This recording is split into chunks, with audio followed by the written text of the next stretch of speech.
Hi! Welcome to RoMeCooks.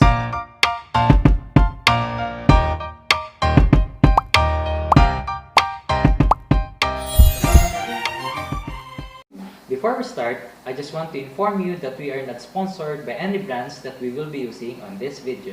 And if you're new in this channel, click the subscribe button. And if you want to be updated in our videos, click the notification bell below.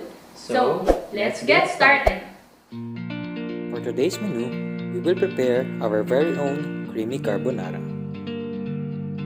Here are the ingredients: all-purpose cream, chicken breast, spaghetti noodles, butter, garlic, bacon, mushroom, cheddar cheese, olive oil, paprika, salt and pepper. and Parmesan cheese. First, let's season the chicken.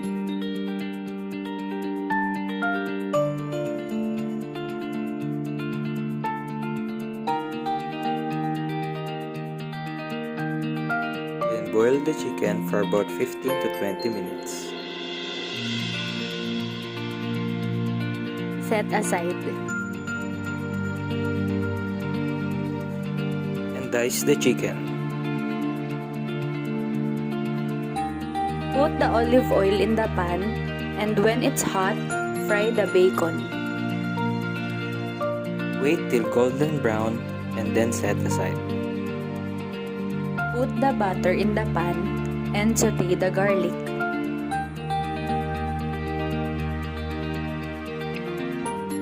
Add mushroom,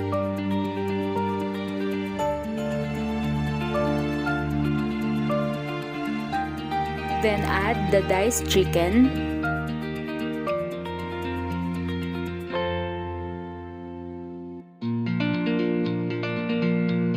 to add flavor, put salt, pepper, and paprika.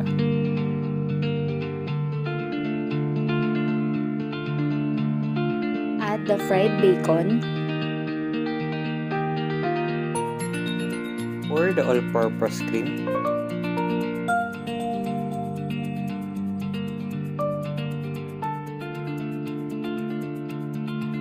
Add cheddar cheese.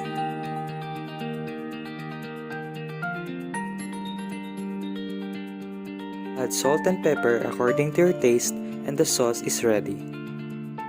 Boil water and add salt. Add the spaghetti noodles and wait for about 15 to 20 minutes to cook. Here's our creamy carbonara! Feel free to comment what recipes you want for our next episode. And don't forget to like our video. It's time to eat! Bye!